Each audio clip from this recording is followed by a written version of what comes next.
Time dilation into my anime? Sure is this time on the OSMcast.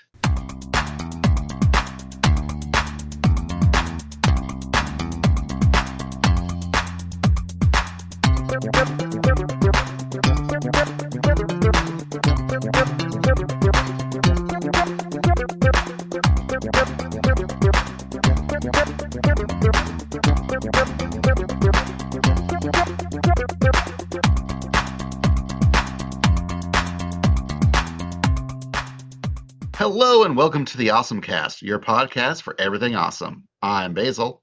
I'm Kevin. I'm John. And that's us, but not just the three of us. No, we actually have a couple of guests. One, you normally hear on the Carnival Chronicle, but we've also drug in for this episode Tobias. Was this not supposed to be a podcast on Interstellar? Is that not what we're recording today? Oh, right. You did not get the memo. Well, that's fine. It's okay. It just so. Anyways, we also have the bestest, biggest sis of them all joining us as one of the voices of the Gunbusters. Instead, she'll just be talking about Gunbuster. Melissa Sternenberg, welcome back to the show. Hi, thanks for inviting me back. Happy to gab. Yeah, I think this is the first time we're ever going to talk about a show with a voice actor. We've talked about shows, we've done voice actor interviews, but this is the Reese's Peanut Butter Cup moment for us. So Yeah. I hate to tell you this. This is actually, I think, the second time because I had Micah Solasod to talk about level 5.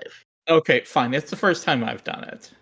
So, or level E. Sorry, level E. It's been a minute since I Well- watched level E. Melissa, you'll always be first in my heart. It's fine. I would point out, though, I mean, at this point, Melissa's almost a semi-regular. Yeah, I've been we've on 3 episodes, technically, if you count Carbuncle Chronicles. Yeah. So it's definitely No, it makes sense. no shade for Melissa. Let me tell you, it's a pleasure every single dang time. Yeah. Well, I will try to keep that record going, so. All right, so our usual plugs, but before we get into the OSMcast plugs, is there anything, Melissa, that you would like to plug? Nothing pops to mind at the moment. It's been pretty quiet over on my end. If anybody wants to change that, I am available for hire. But yeah, it's been pretty quiet for me right now. So and I'm not complaining. It's been busy in many other areas of my life. So nothing to plug at the moment. That might be changing in a couple months, but not yet. Awesome. Well, here at the OSMcast, we always have things to plug because they're always the same things. You, of course, can join our Discord as well as our Patreon. You can find both of these things at awesomecast.com. That's got links for all the things, including our YouTube channels for both the OSMcast and the Carbuncle Chronicle. So please do check them out. Without further ado, we'll take a quick audio break as we come back to talk about our main subject, Gunbuster.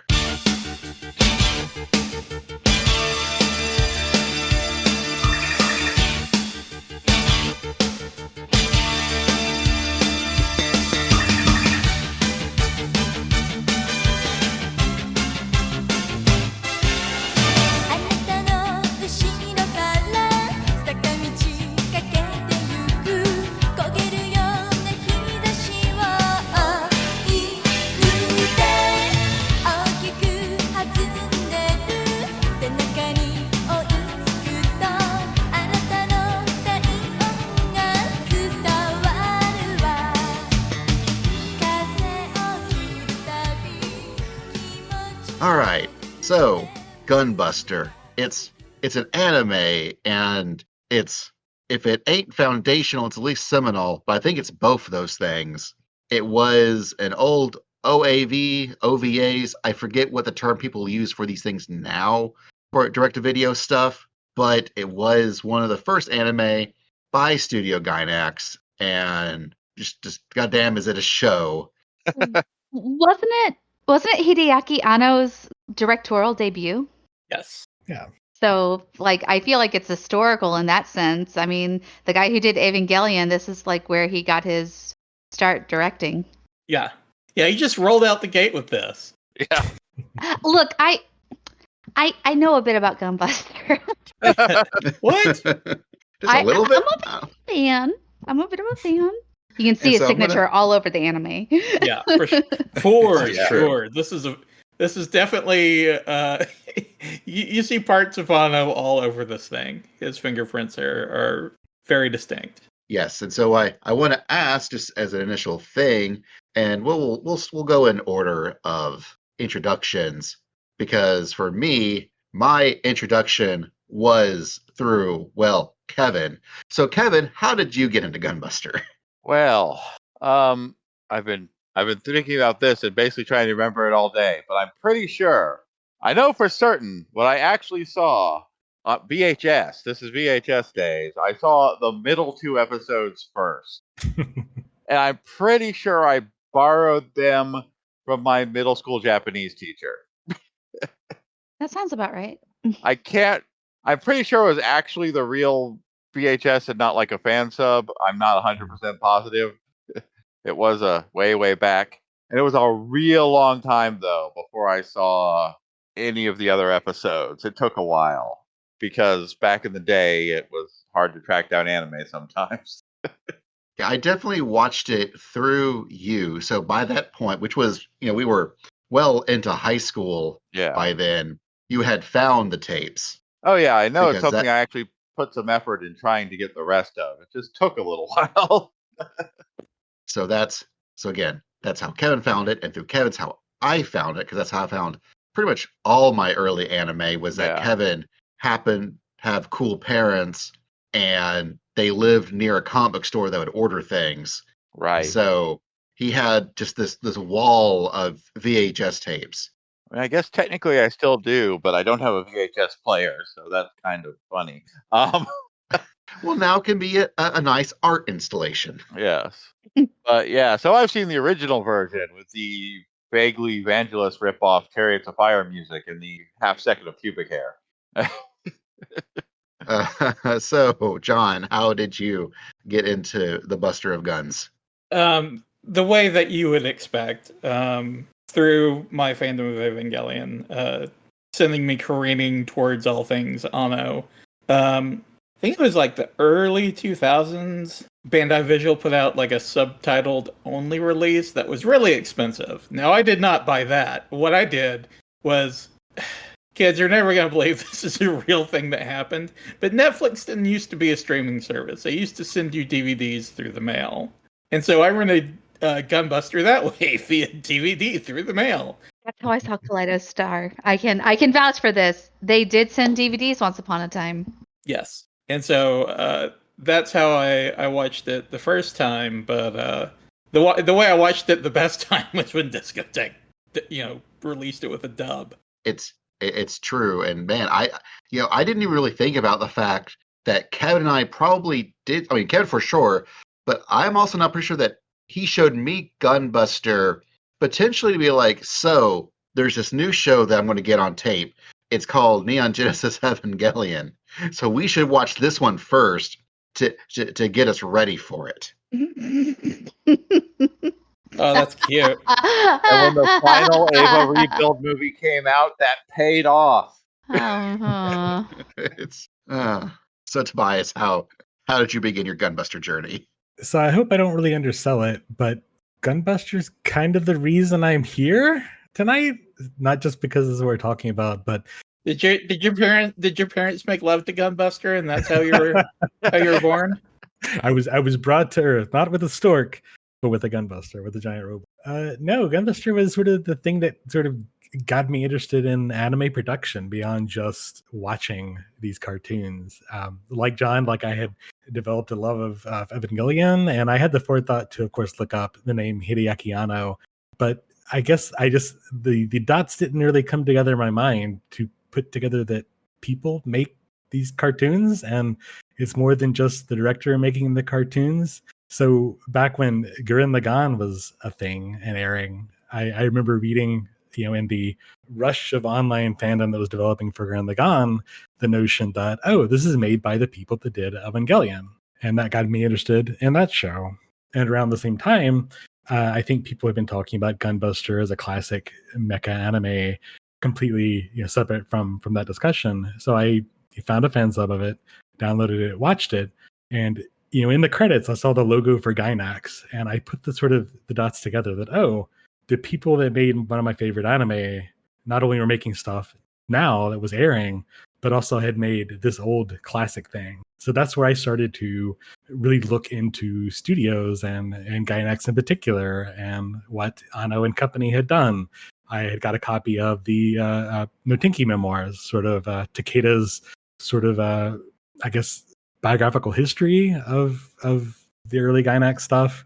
And that sort of put me on the way to not only start doing panels for conventions, but then eventually, meeting you guys and doing a podcast and becoming a little bit more of a nerd than just someone that watches these cartoons. So Gunbuster, I have to credit as sort of instrumental in my journey as a nerd. Nice. All right, Melissa, it's your turn. So for me, Gunbuster was one of those things that I was into.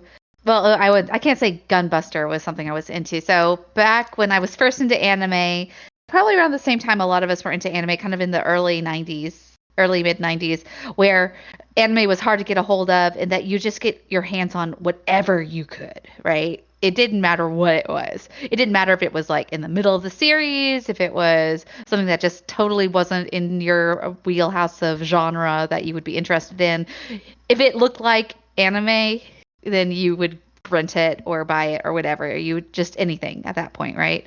So I think it was around then that I was exposed to Gunbuster because I had gotten a hold of the old British dub of Macross Do You Remember Love? Oh my. Yeah, so that was my first exposure to outside of like Magic Knight Rayearth, I think, and Bubblegum Crisis. That was my exposure to Macross and mecha anime. And so I really loved the in spite of the dub, which I don't have terrible memories of. But again, I was starving. So it was just like a drop of water to me. I really got into Haruhiko Mikimoto's art. So it was through the character designer that I got into Gunbuster. It wasn't Hideaki Anno. It was Mikimoto that got me into Gunbuster because I was like, oh, this artist did the designs for Gunbuster. And that's how I saw like one episode and I saw a lot of clips online at the time because this is back in dial-up days. But I didn't get to see the full series until after I dubbed it. Excellent. And I guess this would be the point where we go, oh, yes, Melissa, by chance, happened to voice somebody in this show, just somebody. Yeah, I guess in case you didn't read the info about what this podcast is about or any of the info on who's in it, I do the voice of Kazumi Amano, so the Onesama of the main character. Yep. And she does a very good job of it. Thank you. The entire cast is incredible. So good. Yes. I am not normally, I'm usually a filthy sub only person, but this, my most recent watch through was through the dub, and it was very, very good. Yeah. Many times I've actually seen Gunbuster when I finally got the Discotheque release. I'm like, well, I'm going to give the dub a try, just... So it's like pretty good overall. That was I typically don't watch the dub unless it's like a second or third viewing of an anime, but it's nice to, it shouldn't be a pleasant surprise anymore because frankly, I feel like dub voice actor quality has gone up a lot since when I first started getting anime in the US, but it's always nice to see a really good dub with people who seem to really get the characters. It was a clear labor of love, I think, for Gunbuster in particular. From the script writing, there was so much effort put into the script writing for this. Like especially with like the little science lessons episodes. Oh yeah. Very good. And like just the amount of research and fine combing through each of all of the lines just to make sure it sounded good. The retakes that we would do. There were some lines that I don't think I mentioned this in the interview that we did several episodes back, but there was one scene. I think it was. I'll talk about when we get I'll say which one if I remember when we get to spoiler territory. But there was one scene where I had to say coach. I got called back twice to record that clip. That one coach. That coach. They're like, nope, do it again.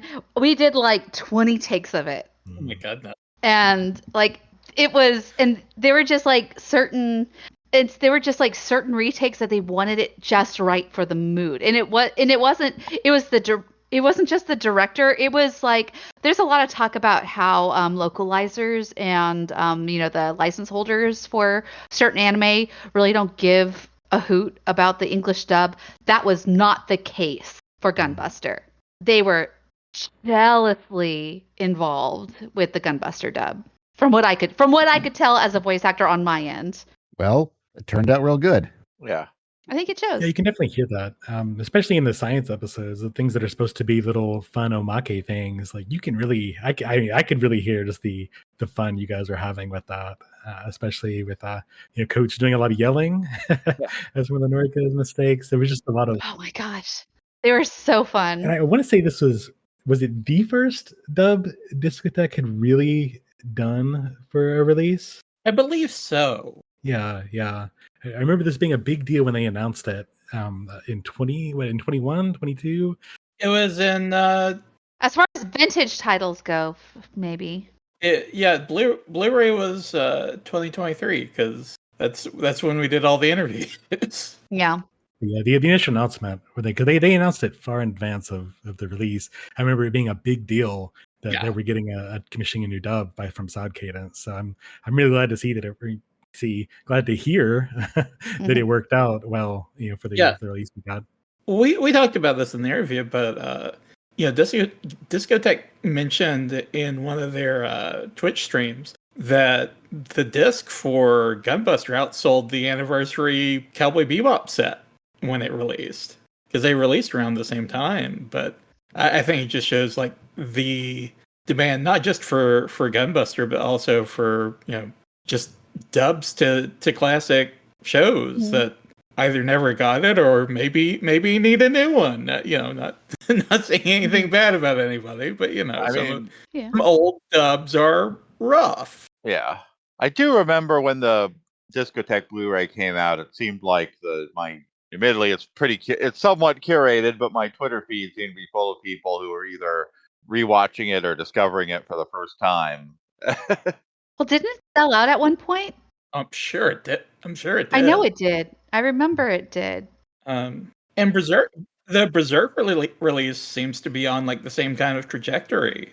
It probably helps that in both case of Gunbuster and Berserk, the 1997 version, there hasn't really been a really good standout Blu-ray release of it. Yeah. I know that I have the Bandai Visual movie version of Gunbuster, but I bought that like a while afterwards because, again, it was a Bandai Visual thing. So it was, Aniplex, notorious, terrible, hundreds of dollar pricing for it that no one's going to spend the money except for like the 5 ultra nerds that did it, which is why they'll just keep selling to those 5 ultra nerds. But I know that I'm completely out of date regarding this, and I'm not sure what's changed, but I know back in like the mid 2000s, getting a full anime series on Blu-ray was really difficult to do stateside because of the concern about reverse importing.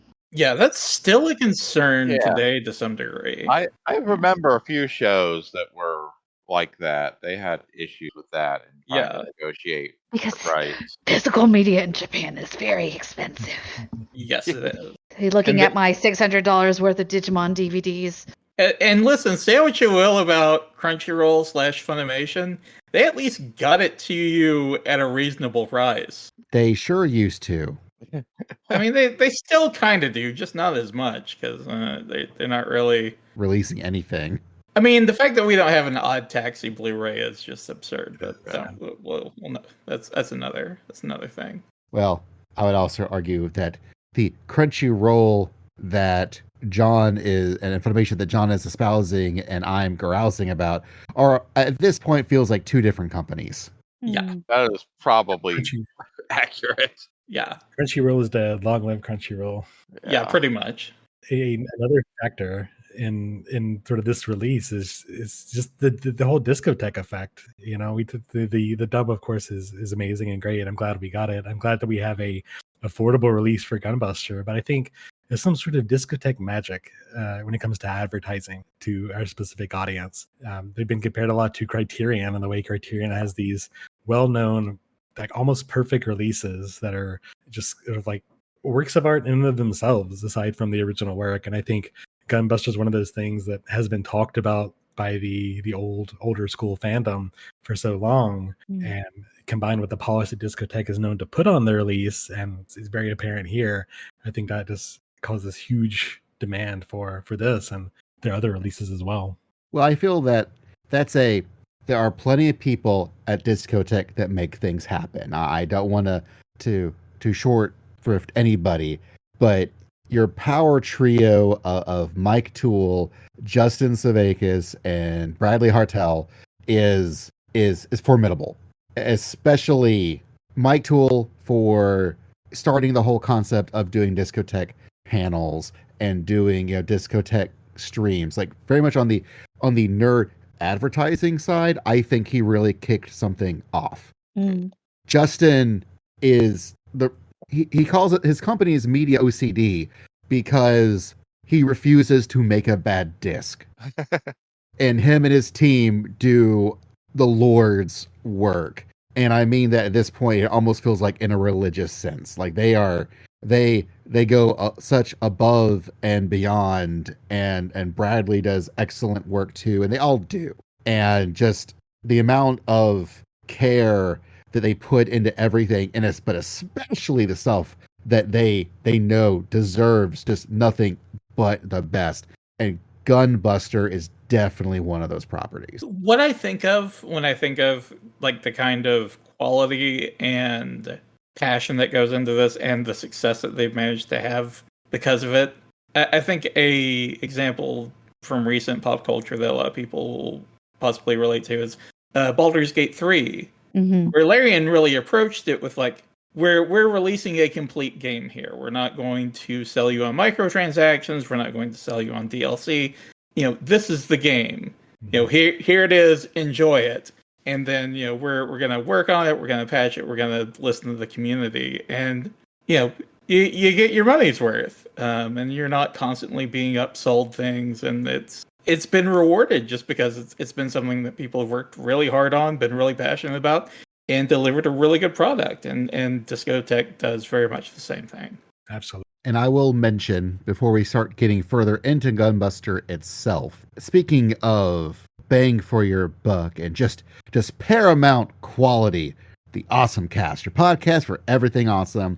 There have been some just stellar interviews that John has done with some folks you should talk about and remind people they can go listen to. Oh, you mean like my recent interview with Neil Ross, voice of Shipwreck in G.I. Joe, and Keith from Voltron? Or my interview with Kira Vincent Davis, a actress that you have not heard interviewed anywhere for quite some time, and it was quite the story getting that interview? Or my interviews with Melissa Sternenberg and Kyan Chula King of Gunbuster fame? Any of those? Yes, it was specifically the last two because they pertain to Gunbuster itself. But yes, let's get to them.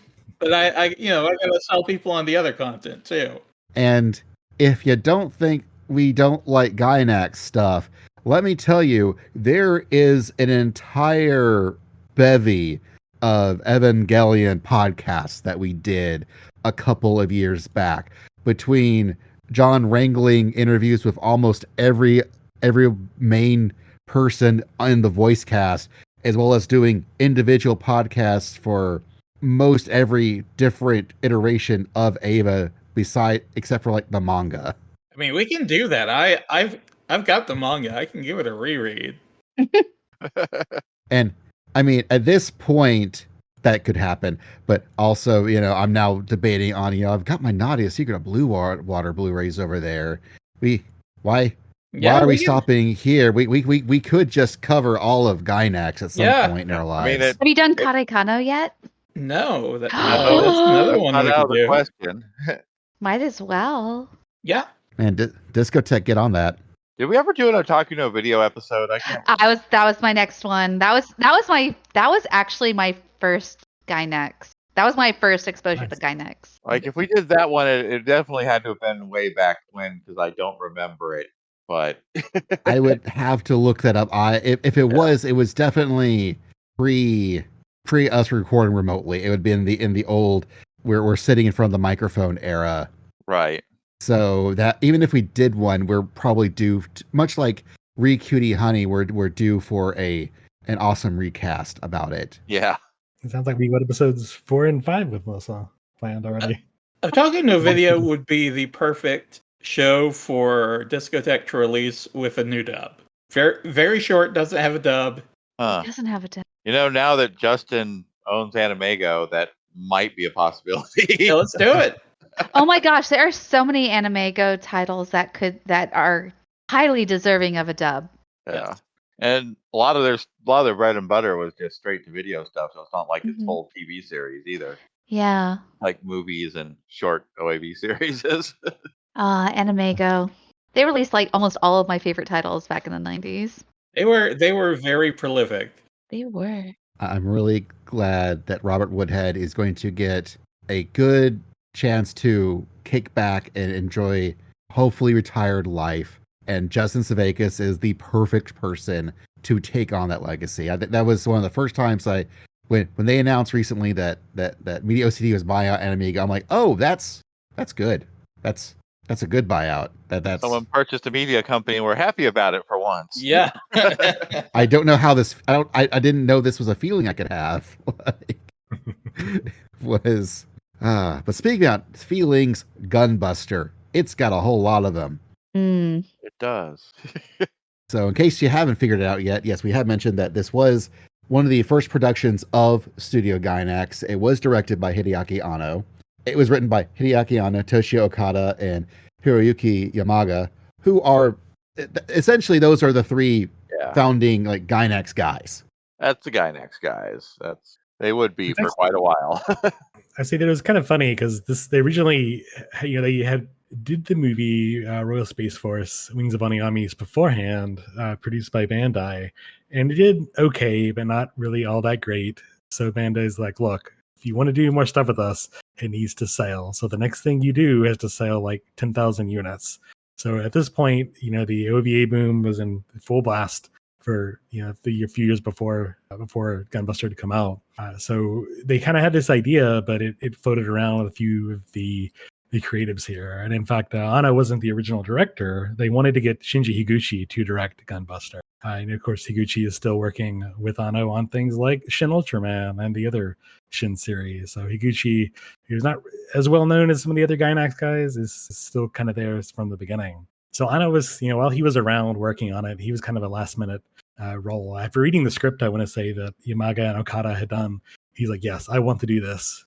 And we, John talked earlier about the Anno-isms that are present here that we would see, later into Evangelion. And there's a lot of Shin Godzilla I saw in some episodes here. It just kind of, the rest is history. Listen, there's no better person to direct a anime about, going into space than someone who's an actual alien, according to Miyazaki. Yes, the music was by Kohei Tanaka. The hit maker. Yeah, we were apparently just discussing that, and that he shortly before this actually started recording, and that this guy is all over the place. He's the guy behind the music of Sakura Wars, both the video games and the anime. He is one half of the composer set that does all the music for One Piece. He did, G Gundam. Recently, he's done Back Arrow. He's about to do Grendizer U. He did the music for the 2 Gravity Rush games. Dragon. There's like a bunch of stuff. He composes real good. Quite prolific. Yeah. Listen, you're not gonna miss if you're the guy who did G Gundam. It's true. It's true. And we've also mentioned, yes, there was an excellent dub produced by Sound Cadence Studios. Turns out they do good work. Who would have thought? So, what is Gunbuster? Well, in now the past of 2015 is when the aliens started attacking. Well, it's already an alternate history and alternate reality anime technically, although I might save some of that for spoilers. Even when it first came out, it was technically alternate history. You don't remember, the Russians and the Japanese, having a duel in space? I swear that was all over MSNBC. Yeah. But, I mean, the pitch, and it's funny because discotheque, but the pitch that people will give you now is, okay, aim for the ace, but it's got giant robots and fighting aliens in it.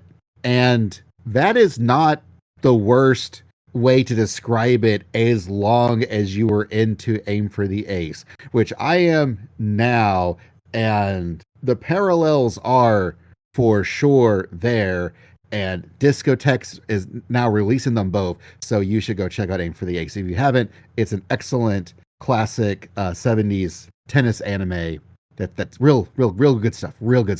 See, as a shoujo fan, as someone who's a fan of shoujo anime, I was like, oh, this is like Aim for the Ace. Oh, it's called. Oh, the Japanese title is Aim for the Top. I see it what is happened. Specifically like Aim for the Ace in many ways. Yeah. Well, it was like drawing parallels between Aim for the Ace and Glass Mask, because they are both very much. Even though Glass Mask is about theater and not sports, it's still very much a sports anime. So it's like it's a sports anime but with robots. It sort of starts out Aim for the Ace and ends at Forever War. Yeah, it starts as a sports anime. Like the first maybe episode or two quickly changes. And the essential thing is that Noriko Takaya is this young high school girl who is training to be able to enlist and follow the footsteps of her deceased father, because he was a captain of a fleet that got attacked by the evil space monsters, and he's not around anymore. And so she's going to become a cool mecha pilot and do the whole hero thing. And they decide to pair her up with, someone's character that they voiced, Sume Hayamo, who is the One-sama, the big sister. She is like the super good, awesome, already existing mecha pilot. So you've got that, again, Aim for the Ace, Rookie and Ace, and they now have to work together to do the cool stuff. Right. I think in this case, Kazumi is kind of like the golden girl, right? Of the not like the class president, but she's like the star student. Like she's the famous, perfect, unreachable, unattainable goal that Noriko is trying to aim for. The kind of girl, the first time you see her, you're suddenly surrounded by rose petals. Yeah, she's the, very kira, lots of sparkles, all that fun stuff. To borrow a Evangelion term, she might be Wonder Girl. Yeah. And to complete the Aim for the Ace trifecta, because you've got the rookie, the ace, but then you need the classic for any sports anime, the asshole coach. God, he's an asshole. Total dick. Absolutely. I mean, I think there might be a heart of gold in there somewhere, but a little heart of gold. I think it got zapped by some laser or something. Yeah. I don't know, or maybe it's just closed because of he was out in space too long. I don't know, but Get Japanese Men Therapy Challenge 2024. I feel like you could argue. I feel like you could argue the coach is the kind of guy who's a hard ass asshole because he knows if he isn't, people will die. But for sure, and in the first few episodes, he's definitely portrayed as such. I think maybe in the spoiler territory a little bit, but he kind of maintains that through the rest of the show. Yeah. Honestly, there were times I was yelling at him in the booth. I was yelling at Kazumi too, to be fair. I'll give the coach. He did not wrap them in metal springs in order to try to train their body to create the perfect pitching form. So he's not the worst asshole coach I've seen in anime, but he is an asshole coach. idea do you think it was for Kazumi to wear like the cinder blocks on her feet going up the stairs, though? Do you think that was her idea or the coach's? That has to be Coach's idea, Right. Because it's like nobody, absolutely nobody, is enough of a masochist to be like, you know what? I mean, Kazumi might. Running sucks and everything, and I hate doing it, but I feel like I could make it worse somehow. So iron sandals seems like the fucking play here. I'm gonna go with that, because if there's one thing that you know about piloting a mech in outer space, it's how much you have to be able to run. Right. It's not like you have to deal with gravity or anything, right? Yeah. But then again, you do have to be in pretty top physical form to do stuff in outer space. Because you don't have gravity, your body can atrophy so much quicker and easier unless you stay on top of your game physically. That's not the way. That's not the route I was going with that. I was saying because you're going to be in space, you have to be in great physical condition because your clothes can float off at any time, as Hideki Anno will constantly remind us. Yeah. I genuinely thought you were going to talk about that. Or sometimes just in a big moment of passion, you just have to rip your shirt off for no apparent reason. Or you're throwing yourself onto the bed and your boobs fall out of your tank top. Yeah. The show may have invented modern fan service, is what we're saying. They had a budget for the boobs. Yeah.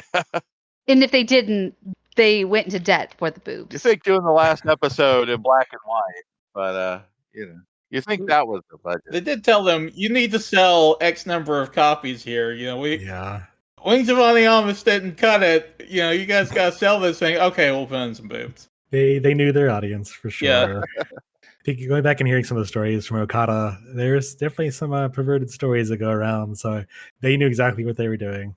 But imagine being an anime fan in '88 and watching Gunbuster for the first time and being like, the boobs, they bounce, because you've never seen such a thing before.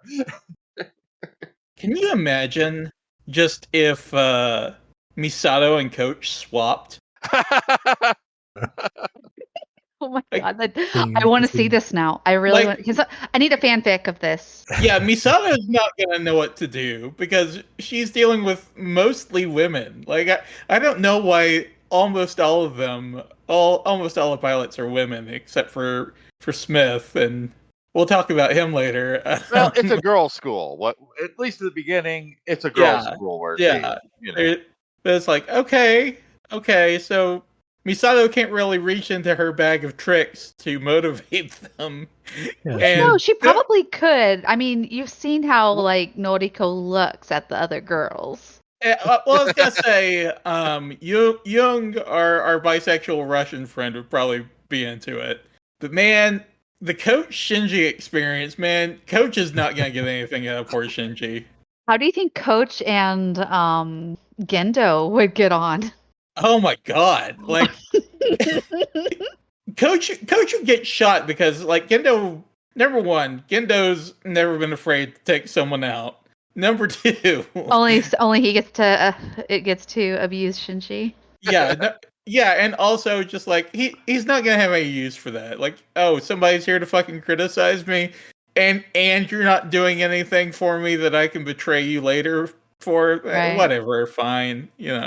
I'll get someone else to yell at my kid. I can do that. Come on. I mean, usually the asshole coach also tends to be the asshole dad. So in reality, it's probably the case of Gendo actually is the role of the coach and Ava, not Misato. Yeah, but he's not yelling about hard work and guts all the time. He's nice. It's a very negative, toxic relationship. More so than Coach, for sure. Which is a positive toxic. Evangelion is the cynical Gunbuster. I'm telling you who would way be into Coach, though. Asuka would be into fucking Coach. Oh, no. She would, totally... Oh, my gosh. She and Young. Yeah. She and Young would be at each other's throats. Yeah, they're basically the same person, so they would hate each other. Yeah. Who do you think would beat who in the fight? My money's on Young. Ooh, see, my immediate thought was Asuka, but I don't know. I mean, you saw that slap in the last episode. I think. Yeah, my money's on Young as well. I think Young's smarter. She probably see this is where it's gonna get interesting because she probably is smarter, or at least is not going to fall prey to the same kind of things that Asuka will because she has too much of a fucking ego. Too much. Yeah, she's too secure. She's not as insecure as Asuka is. Yeah. That or whoever slaps the other one first, what actually happens is they merge and it creates a new singularity, which creates yet another impact. Oh, God. That no one saw coming. It creates a third red-haired character. Oh, God. Yeah. Can you imagine the elevator ride from Ava with Young and Asuka?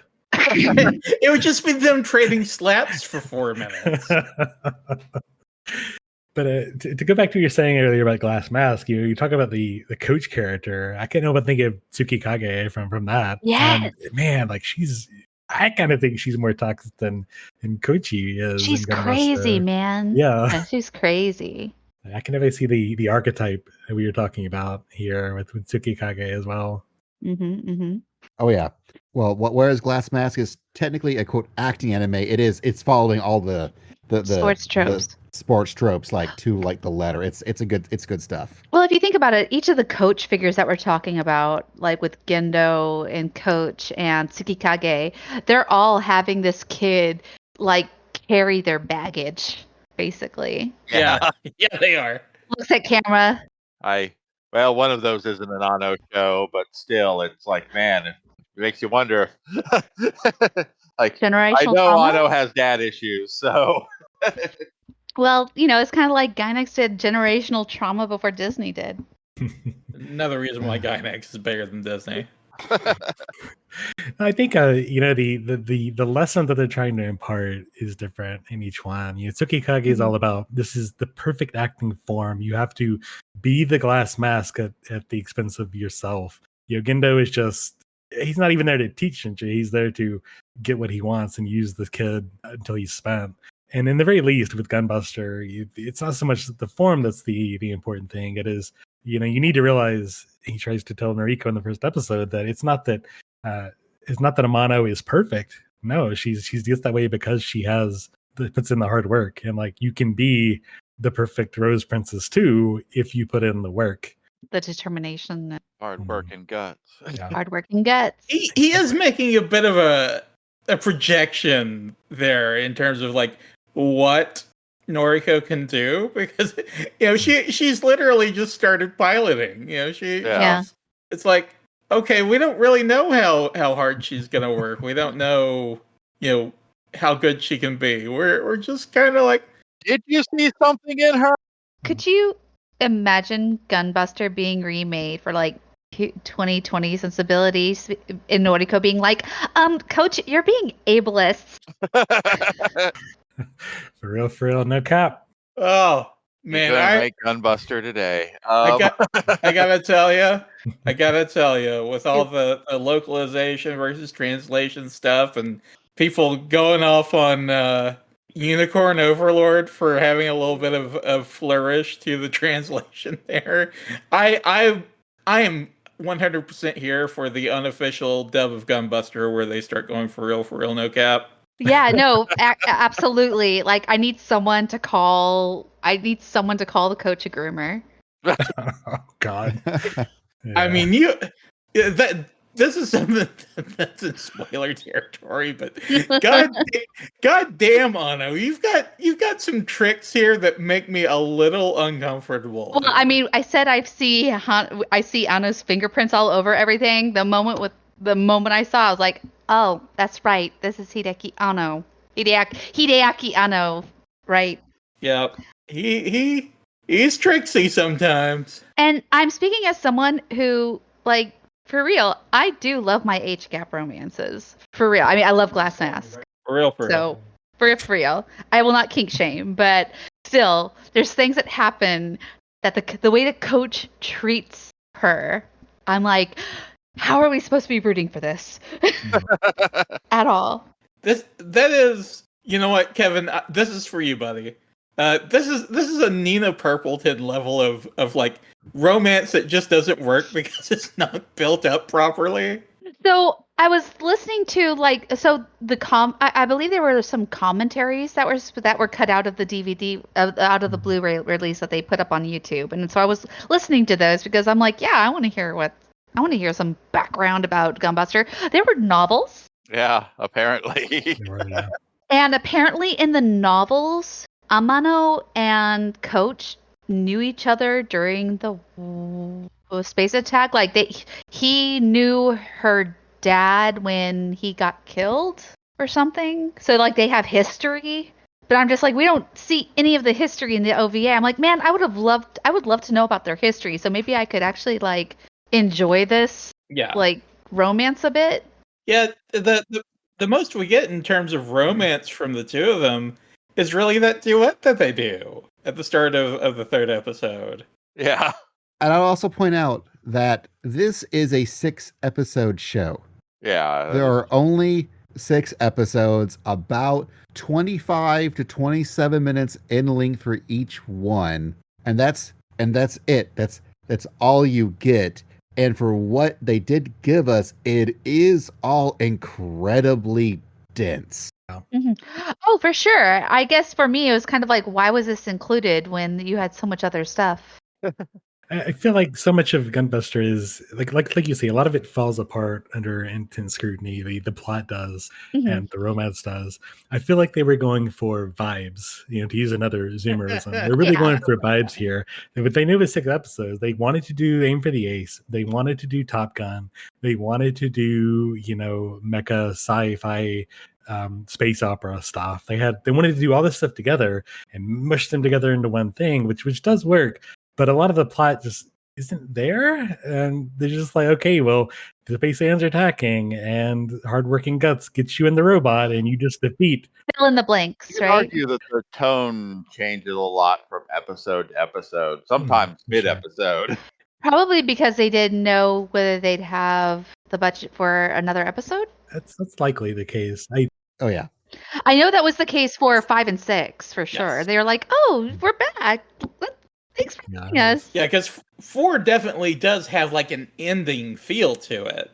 Like if, we never got to make any more, I guess we could stop it here kind of way. Yeah.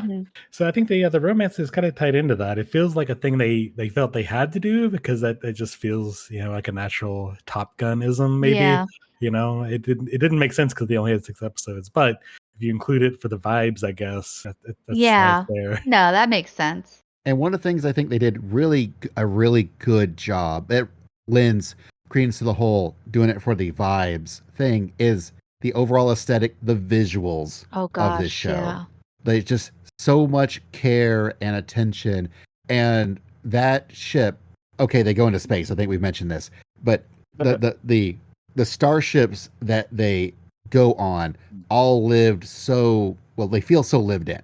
Yeah, they feel like actual places, and they feel like the Enterprise.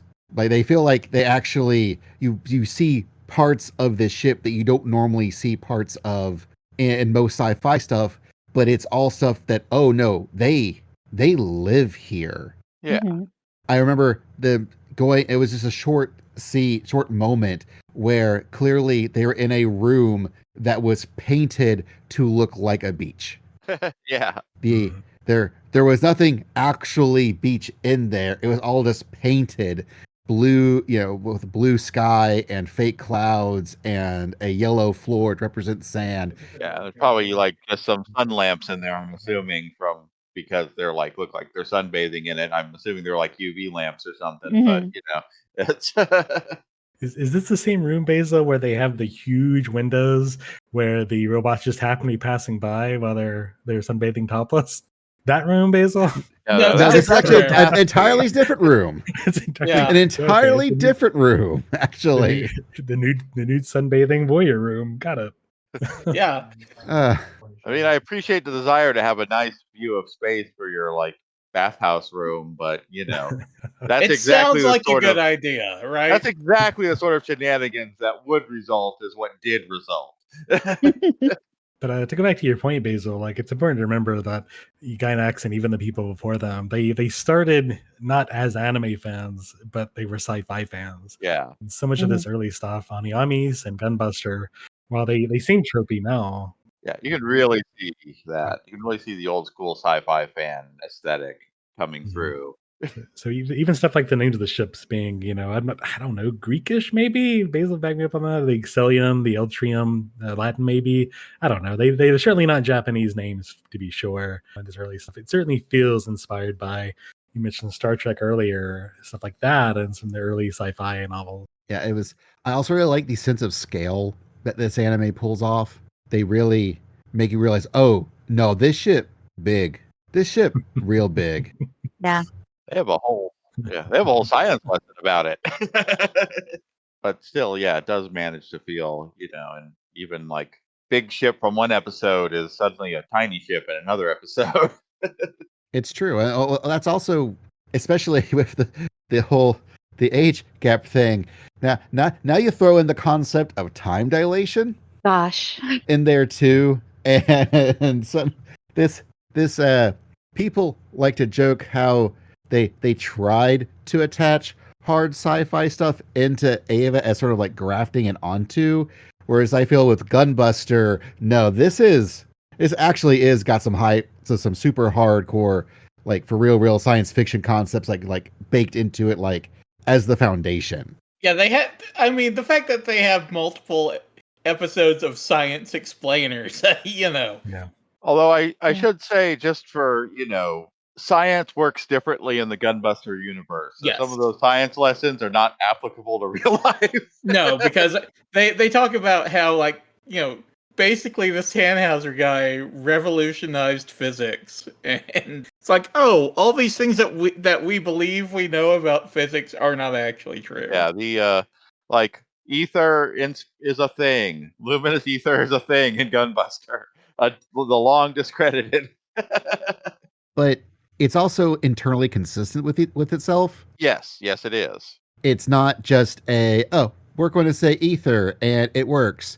And I'm not saying that I play a really great video game that does that and I'm okay with it, but this one, at least for the 6 episodes that we watched, like the science is internally consistent with itself. Yeah. And that is still impressive. And again, more actual sci-fi than we get in a lot of things. Not even just anime nowadays, just stuff in general. Yeah, Also it's absolutely. Sorry, go ahead. Oh, I was gonna say, also in the Gunbuster universe, the solar system has 3 or 4 extra planets and a whole other sun. Right. Yeah. So much sci-fi that we see like in anime these days is more like science fantasy, whereas Gunbuster is legitimately science fiction. An older era of sci-fi, to be sure. Mm-hmm. Yeah, it's much grittier. They do talk about like time dilation. It does feel like they're taking into account things like momentum and inertia in space. It's scales are, well, they sometimes say sci-fi writers have no sense of scale, but these guys actually seem like they do for once. If you were to think about Gunbuster and the science episodes and everything, and you wonder what the lesson Anno took from that moving forward is that it's just not worth it to explain this shit. So I'm going to have all these bizarre concepts that I am not going to give you a damn clue about how they work. And that's how things work in Evangelion. Although I would argue that, yes, but I think they actually do work entirely consistent. Oh, yeah. In Anno's brain. Like they actually are there. Oh, yeah, no. I think he knows. But he's not going to give us 26 episodes about how AT fields and shit work. But he knows how they work. He knows. He knows. But he's not going to bother explaining it. People throw the term fan service around a lot, and I think it means a lot of things. The popular meaning is a certain type of like eye candy, but stuff like having technobabble that makes sense but is stretched a bit to work for your space fantasy opera show, that's fan service too, I feel like. Yeah. And the fact that they made 6 episodes of this little fun OVAs where the characters just kind of spout a bunch of sci-fi concepts and like it was, we've all been to like cons and talk. We all talk to nerds. Like we love to just talk about like fantasy stuff. You get us talking about Final Fantasy 14. We'll talk all the day about Ether and the reflections and all that stuff. Stuff that doesn't matter, that doesn't make any sense. But like nerds love to just talk about the dumb little things like this. So yeah, like Anna and company, Gynex wanted to talk about Tannhauser gates and theory of relativity and all this other crap they just threw in there. So it's kind of a fan service. I could watch laser cannon lenses focus for many more minutes than they gave us. Man, I love that. I love that so much. Like that's something you don't see a lot of lasers. Like nowadays, lasers are just they're guns, like they're Star Wars guns. But like the laser lenses, that was so cool, man. I love seeing that in Gunbuster. Fucking nerds. Shout out to lenses. Shout out to laser lenses, man. Yeah. Space battles at ranges are measured in light seconds. And now I'm going to shout us out into a break so we can come back and we can actually talk about all the spoilers we've been threatening this entire episode. We'll be right back.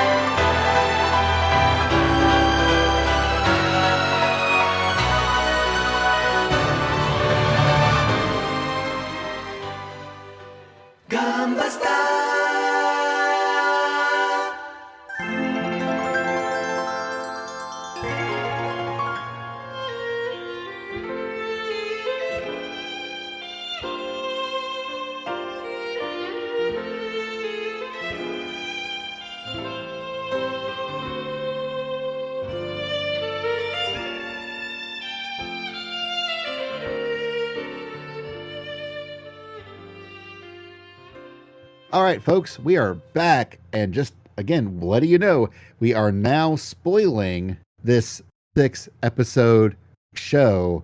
It's there. The spoilers are here, and they're going to be everywhere. So you've been warned.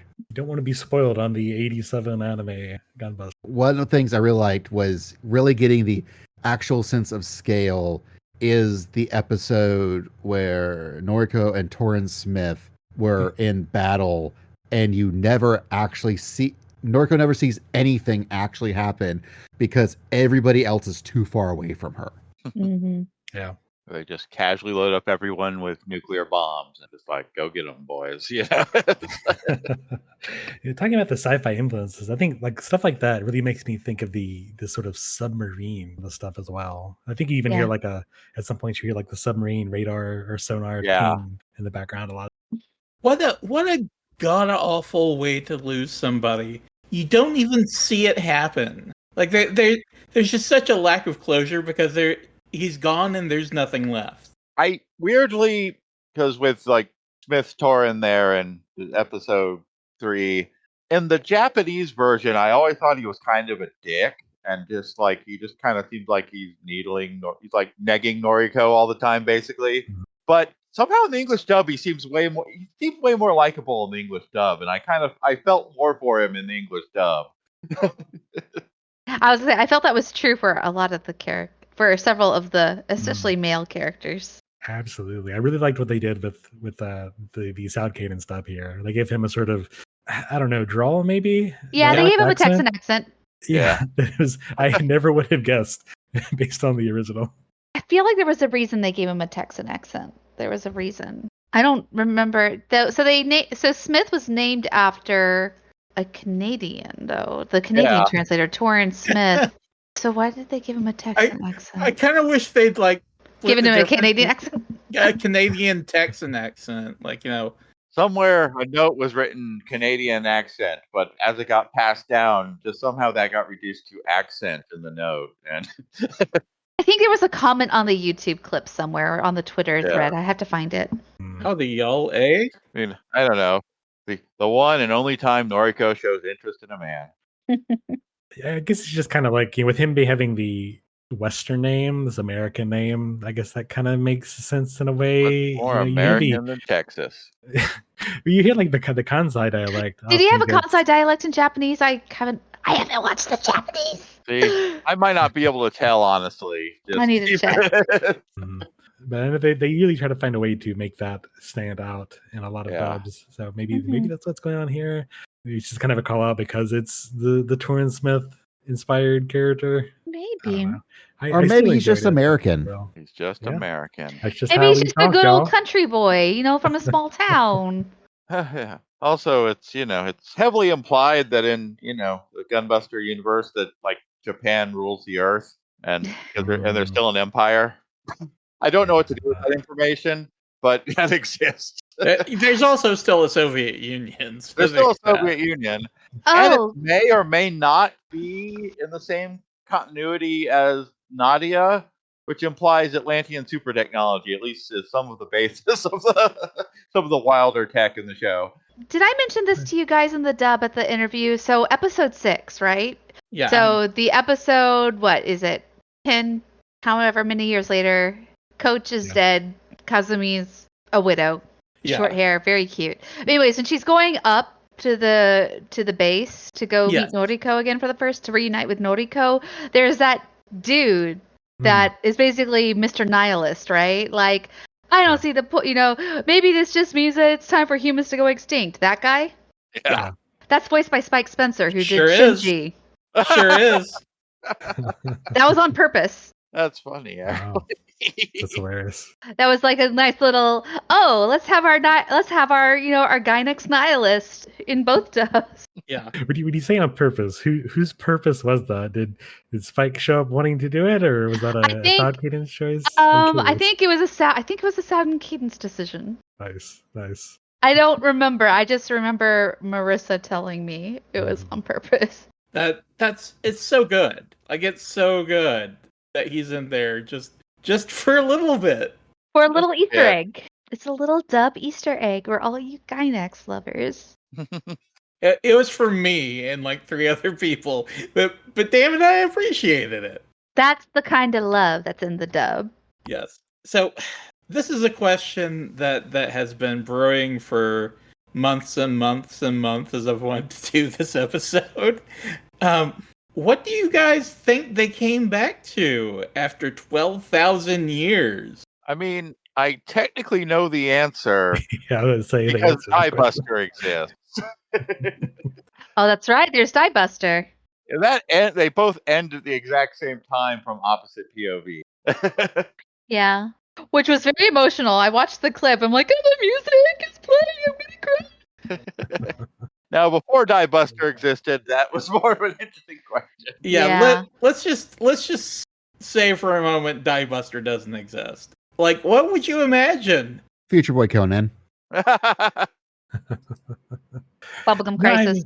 Although, man, I missed my window because of Diebuster to say so much time passed. Humanity is different character designers now. Yeah, I feel like God was killed and a new one came in its place. It turns out it's Eorzea. For real. Yes. I feel Solution 9 is Gunbuster. after 12,000 years, are you still considered human? Like, you're practically an entire different species at that point. I mean, even if we don't consider what actually happened to Diebuster, I feel like Diebuster is the answer. It's just, the technology has advanced to the point where it's magical in places. I feel like the ending is definitely one of hope. There's not going to be, it's not like humanity set the welcome home sign and that was their last act before they were third impacted into goop. The welcome back sign where one of the letters is turned It's misspelled. backwards. Yeah, because they don't know Japanese anymore. Well, it's because Young did it. Yeah. I was thinking it's because it was Young that was in charge that set it up. So. See, that's, I would have thought is because this is something that sort of happened in the end of the Forever War, which is obviously one of the inspirations for Gunbuster, is like because there's the 2 characters who kind of love interest get separated. It deals a lot with that relativistic speed and so time dilation.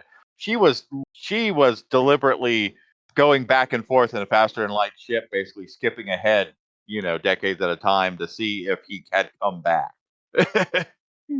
And so maybe even though, she's not a diebuster, but maybe Jung is somehow still around. I mean, cryo freezing. That's not outside the realm of possibility, given how time dilation works. And but I do love the show actually touches on time dilation because it's.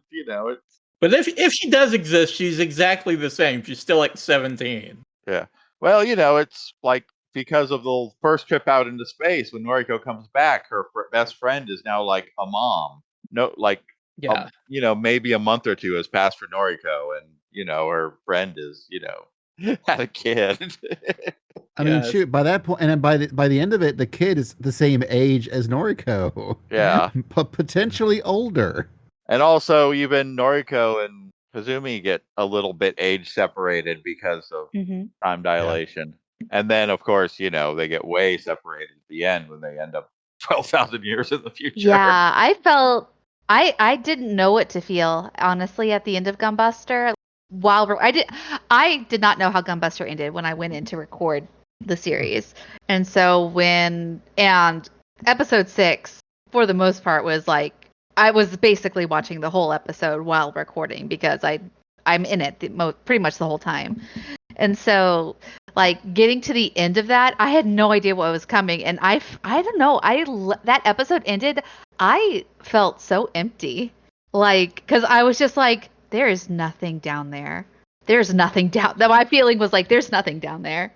Nothing for them. There's nothing for them down there. Yes. That is, like, even if there's people, there's nothing for them. They are effectively aliens at this point. Yeah, and there's no going back. There's no going back. They're to me, it's more like they're effectively dead. Yeah. They are walking dead people. Yeah. I mean, that was their sacrifice in that episode. Yeah, they it was so sad. Everything. Yeah, and I mean, for Kazumi, it was kind of like, her husband was already dead. So it was kind of like He's not getting any deader. Yeah, he's not getting any, basically, he's not getting any deader. She didn't have any children. So it's not like, God, if she had children, I would not have been okay at the end of this. I would not have been okay. My performance would have been completely different. Only her students who will never see her again. Yeah, that's not the same. Sorry. I mean, you probably liked him okay, but I mean, when you're a teacher, cranes. Yeah, it's just like, but it's kind of like I kind of left the booth feeling a little hollow. Yeah. Because I'm like, these two girls, they're gonna be traumatized. Like I don't know how they're gonna cope from this because no one's gonna be able. There's no therapy in the world that's gonna help them through this. All they have is each other. Start writing fanfic. That was the point I was gonna make. Yeah, they're effectively married to each other because they have no one else. Yeah. So happy ending. No, Again, unless Jung is somehow still alive. I'm holding out hope for Jung. I think I completely agree there. They even had that line in the last episode where when she makes the decision to go into the Buster Machine number 3, she apologizes to Amana. Says, I'm sorry I dragged you into this. It's like, well, no, it's okay because as long as I'm with you, it's fine. I think they both recognized that they were, like you said, dead women walking at that point. They were doing it. They sacrificed their identities and who they were as people. I mean, hell, they had done that the whole time with all the other episodes and fighting off the space monsters. But especially here, having the last ditch effort to save humanity by nuking a planet. I think that all they wanted was to come back to see that their mission was a success. And that moment where the Earth is dark and they think that that's not the case, that they've lost, that it was all for nothing. It's suddenly turned around with the sign lights up. Yeah. This is one of those situations where I don't think they wanted you to think too hard about, this stuff we're talking about. What happened after the credits rolled? You definitely kind of have to, as you think about it, like, oh man, that's, especially knowing Diebuster, like, it's just like, they treat them, they are considered, deific sort of beings because of the thing they did. But you're right, they don't know anybody. We don't even know 1,200 years later.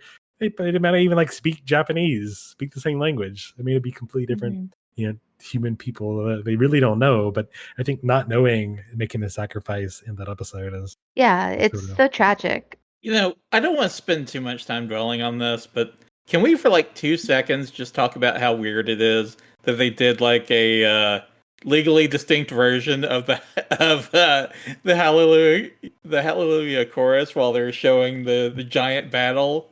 Like it's not quite right, and he uses it in Evangelion rather famously. But here it's like it's not quite right. It's not quite the Hallelujah chorus, but it definitely sounds like it. Yeah, I mean, there's some other stuff like that in the soundtrack. I mean, admittedly, there's the one bit in episode 1 that sounded too close to Chariots of Fire that even they had to take it out.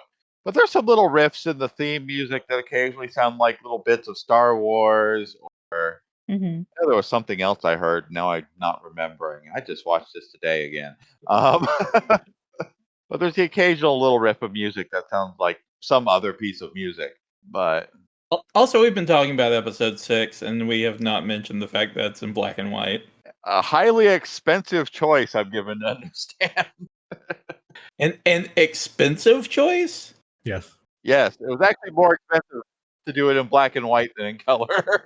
Yes. The idea that has been circulated is that they ran out of money, so they did it in black and white to save money on color ink. But that is incorrect. That's one of those Gynaxisms that gets spread around. That is completely and totally false. Yeah, that exact opposite. I can't imagine why people would think that an Anno anime ran out of money and then they had to do something janky for the last episode. Especially since the episode 6 came out what year? It came out considerably later than the other episodes. I want to say it was delayed for sure. I have to look at the tape schedule, but it was certainly after. And I'm pretty sure the faux Hallelujah chorus was episode 5, because that was during like their initial really big battle where everyone was just going all out. And now I think I know what John was thinking of, and it's like in the little montage in the last episode. Yeah, no. Okay, never mind. You're right. Yeah, episode 5 is right on. It's a fucking banger. Episode 5 is great. I think in my brain, I just added color to the scenes of the hand-drawn art. Yeah. As they're going through it, which is still one of my favorite moments in the show. Like, I don't care if that seems budget friendly. That's just way cooler than actually animate, trying to kill your animators, trying to animate everything, especially for trying to tell a battle on that scale. Yeah. They were all wait, is that it says that's original air date, so that should, I think each pair was released together. Yeah. I think you're right too. Episode 5 and 6 came 5 and 6. October and December, and then July. So there was a big gap between 5 and 6. Okay. But 5 and 6 came out together, which I guess is good because I guess you're still coming off fresh from the episode 5, like Ultimate Super Robot Mecha Rampage, and so it's like, oh, and then you get the weird, serious, like, art film version. Like the big fight, like it's just a bunch of like steel frames that are panned over, and when you look at the series, there's not a whole lot of wacky out there like action set pieces. They do some basic fights. The episode before, I want to say in 4 or 5, no, in 5 they go all out. They show all the attacks. It's revealed that the Gunbuster has a cape for some reason. Question mark. Yeah. Cool. Like there's like lasers bouncing off stuff. They really go all out on episode 5.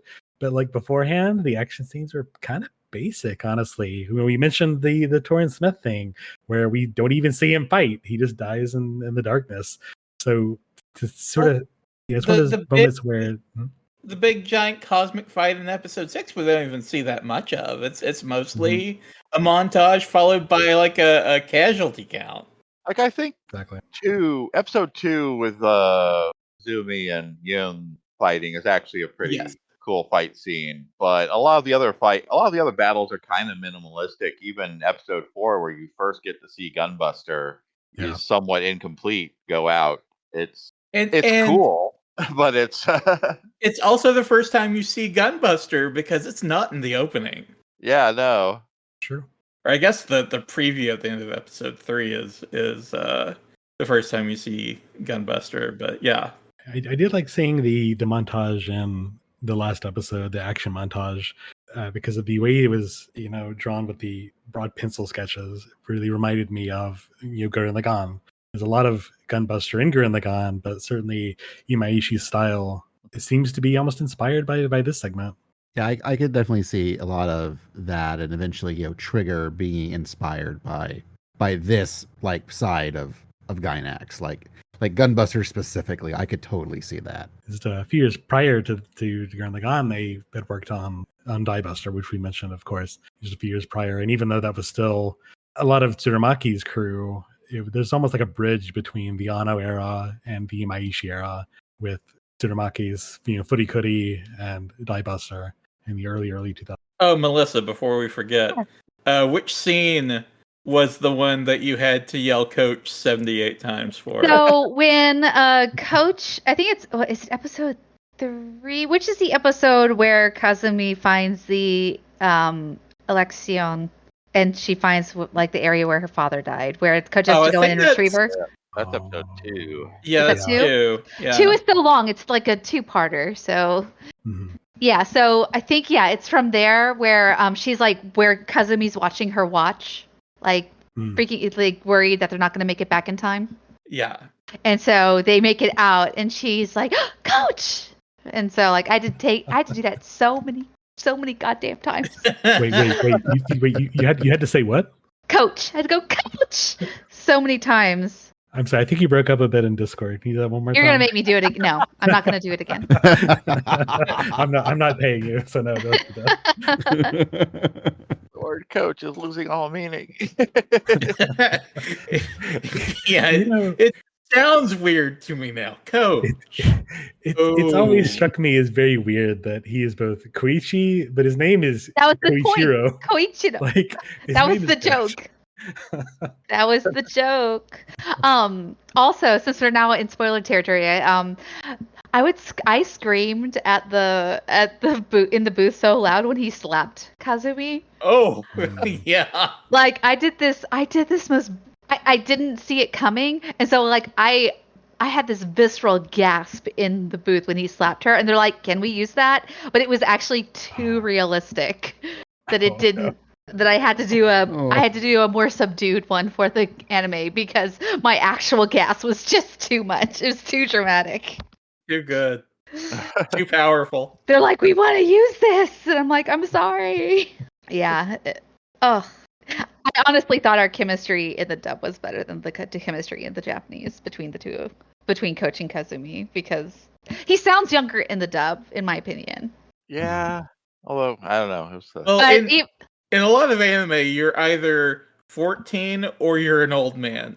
I mean, on to Final Fantasy 14. How old is Sid? 32? Yeah. And he looked 32 going on 60? Oh my god. Yeah, just kill me now. I just turned 41 last week, and I'm like, crumbles to dust. Yeah. 41 as well. You mentioned the dub chemistry, and like John mentioned the song, the duet from episode 3. I thought that was fun. A nice little surprise too.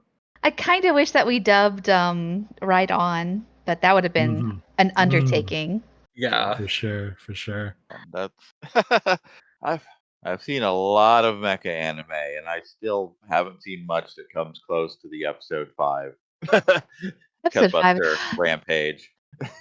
It was so funny. It wasn't until like I dubbed the series that I realized that the Inazuma kick is in so many other cartoons and anime. Yeah. Like apparently the Super Mario movie used it. And so I'm just like, man, Gunbuster really is influential. And I feel so bad every time I listen to it for Cayenne. Every time she's amazing. Every time she does it, and I'm like, oh god, that made my throat sore. Man, I hope she gets training with like one of those heavy, like heavy metal singers that have the scream coaches. Fred Tanashore, who does the Hulk famously.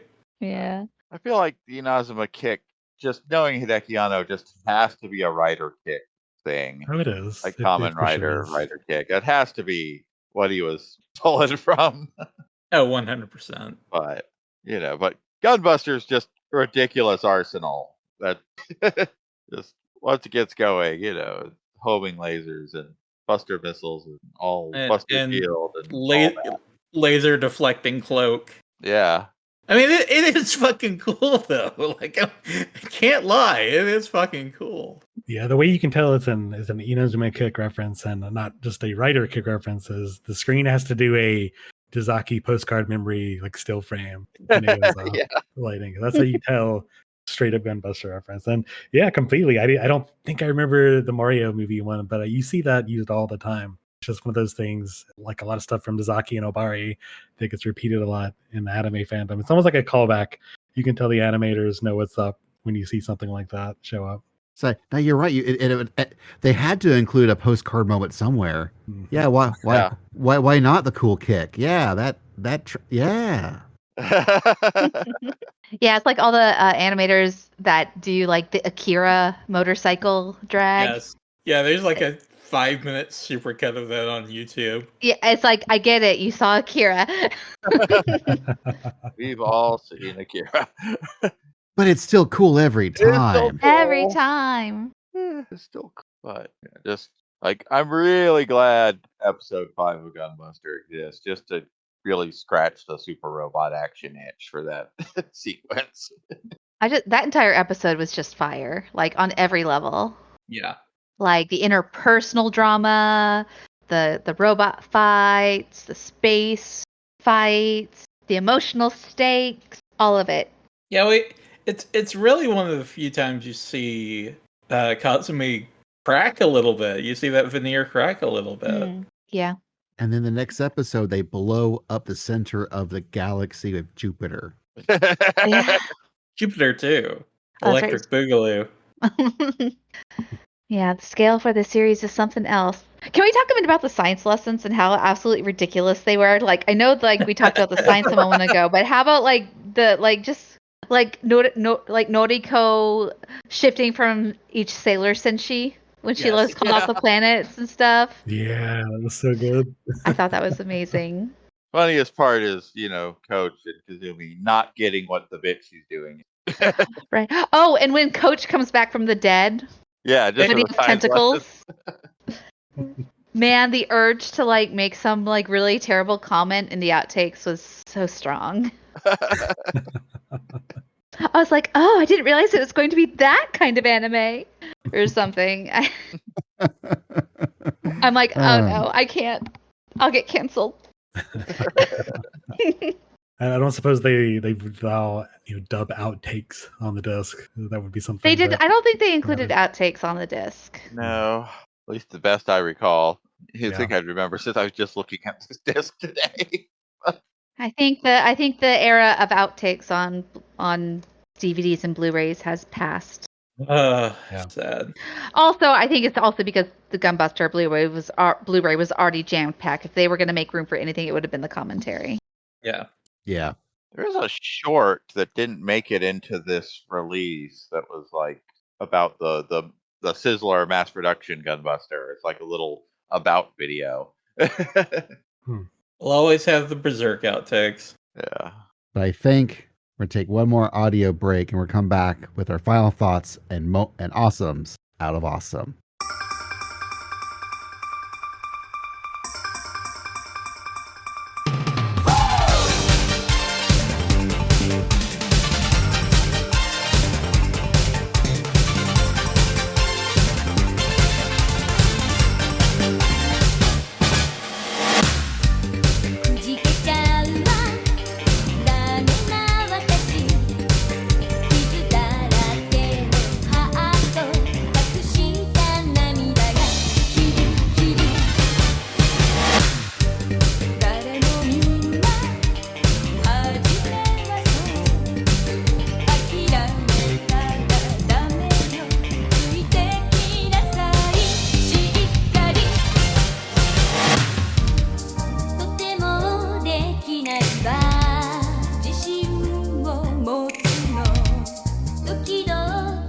Back, folks, and so yeah, final thoughts and awesomes out of awesomes for Melissa.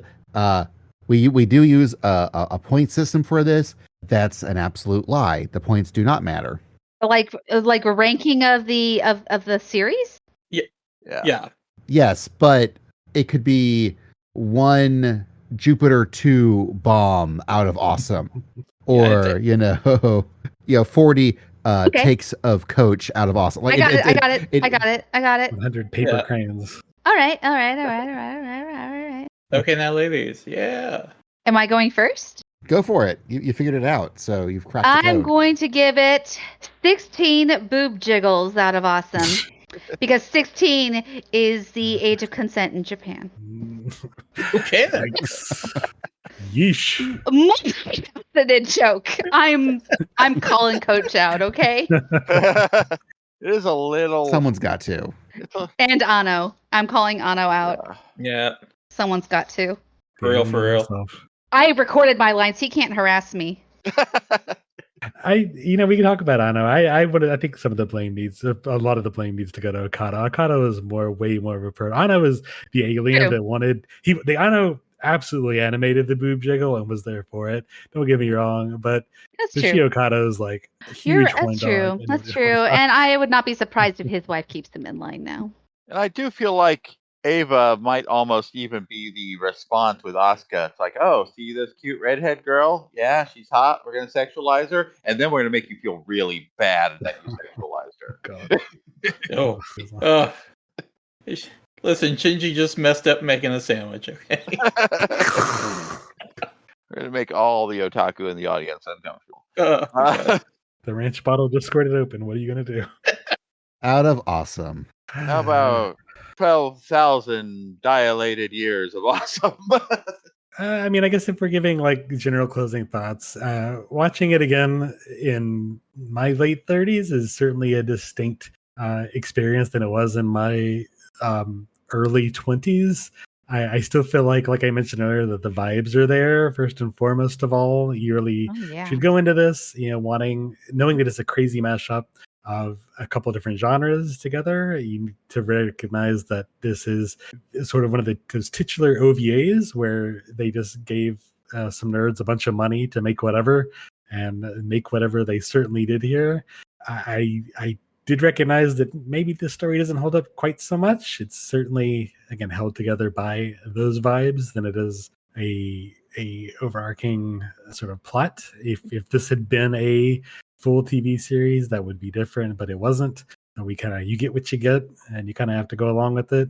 Yeah, a lot of it hasn't aged well, and a lot of the Gynax bounce and that kind of stuff has certainly not aged well.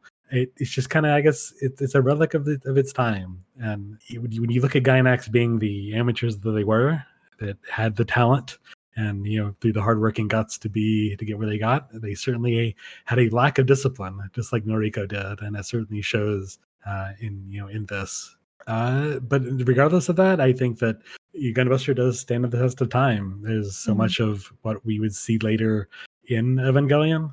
We see so much that would later be transferred to the later Gynax crew. That's now Trigger, and in other way Studio Kara. And I hope that we continue to see that be passed through the generations. I hope that eventually, when Ano is gone, sort of the last bastion of the Gynax talent, I really hope that we have a group of students that have learned from him in the same way that Imaishi and company have sort of learned from their time at Gynax, and people have learned from their time at Trigger. I really hope, it's the thing we see now with Miyazaki and Studio Ghibli, that unfortunately he just didn't really train a new group of generation up. And so I kind of hope that's the legacy of everything at the end of the day.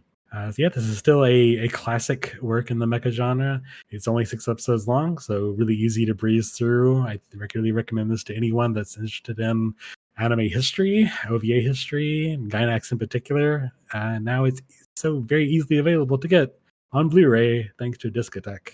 Oh, I give it 3 Buster Machines out of awesome. John? It is such a good bite-sized Ano experience. You can knock it out in 3 hours, and you don't feel too terrible by the end. We talked about some of the existential questions of the ending, but it's fun. It goes places. It like Kevin said, it has one of the best super robot fight scenes ever, and it's got an amazing dub, and it's got an amazing home video release thanks to Discotek. I'm gonna give it there's more awesomes than there is empty space out of awesome. Nice. Yeah. I remember, first watching this again when I was an idiot teenager in high school, going to the same high school as Kevin, and him just slowly indoctrinating me and into the ways of the Japanese animations. And as now I am in my early 40s, and I am now I'm really hugely into sports anime and into shoujo stuff that I wasn't into when I was a teenager. And so seeing this show now from seeing that show then, yeah, there's a lot to like about Gunbuster. There's a lot to go, Gunbuster? Maybe Gunbuster? You made some choices. Yeah, but again, like it's been said, I do think it stands the test of time. It is something still, it is a product of its time, but it is still very much worth watching, worth scrutinizing, worth critiquing, but still worth enjoying. The Discotheque release is as good of a release as you're going to get. I think in some ways, the fact that it now has a modern dub is more beneficial to it than were they were to have like a classic like streamlined dub, for example, from back then instead. Like I'm really glad that it's got the chance to have a dub now than us just being saddled with a dub then. I'm sure it would have been fine, but we got something special there. That Gunbuster is something special. It's not the biggest investment of your time, but it's worth the investment of your time. But I'm going to give it one table of delicious sushi that the captain, who was a cool captain, just we haven't really talked about that. They had a cool captain for the ship. He definitely, he's right up there with all the other cool spaceship captains of anime out of Awesome. So this has been a production of the OSMcast. So before I forget, I do want to thank both Tobias and Melissa for joining us on this episode. Always a pleasure. Thank you again for having me. Absolutely. And this probably will not be the last time either. Anyways, it was a pleasure having you both on. And again, of course, thank you to Kevin and John for joining me on this episode. Again, this is the production of the OSMcast, your podcast for everything awesome. The editing is done by Anna. The theme song is done by DJ Inabito. You can find his stuff at djbinner.com. Our website for the OSMcast is awesomecast.com, OSMcast.com, where you can find links to things like our Patreon, where you can give us some money to help keep the servers running. Discord, if you want to talk to us about it, I post a thing for every episode that I don't know if anyone ever sees, but it's there. And I will continue to post it until Discord for some reason goes away. I don't know of these things anymore. Anyways, we've got YouTube channels for both the OSMcast and the Carbuncle Chronicle. You can also leave us reviews on places like Apple Podcasts and Spotify's and whatnot. The max stars is always the only choice. They always give you more than 1 star, but always choose the max level because that's the only thing that anyone pays attention to. We've also got various social media things about in the world. You can find, for example, most of my stuff just under It's Basil Time. Let's go in reverse order. Mippa, where can people find you online if they are so inclined? I am on Twitter at Mippa, M-I-P-P-A. That's the best place to find me. Cool. Tobias. I'm on Blue Sky. Just R Tobias at bluesky.app or whatever it is. You can just search for my name there and you surely will find me. Cool. John. At J5 is live. J the number 5 is live on pretty much every social platform, although I use them less and less as the day go by. And Kevin. Well, you can find me at twitless_Kevin on Twitter and rebelrobo.bluesky.social on Blue Sky. Although I'm probably way more active on the OSMcast Discord than either of those two places. That is true. And the last thing I've listed is Twitch, but I think the only person who's really active on Twitch at all right now is me, which is at It's Basil Time. But any of y'all could correct me if I'm wrong on that. Wait. Nope. You're Basil? Your parent, it's time for that, yes. It's time for that joke. It's Basil Time, yes. It's also an herb joke. because, time is also an herb, even though I spell it Time. But, that's what happens when you have an herb name. You think of herb jokes. Anyways, this has been the OSMcast. Thank you, everyone, for listening. And until next time, we're out.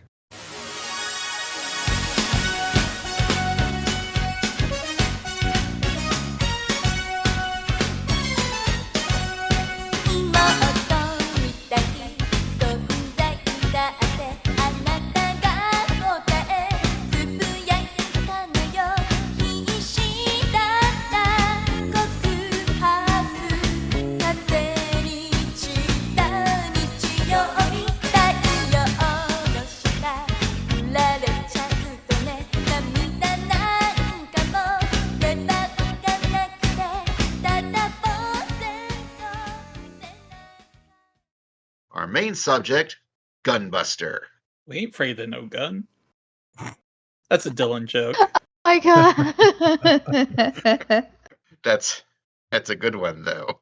Yeah, how have I not heard that yet?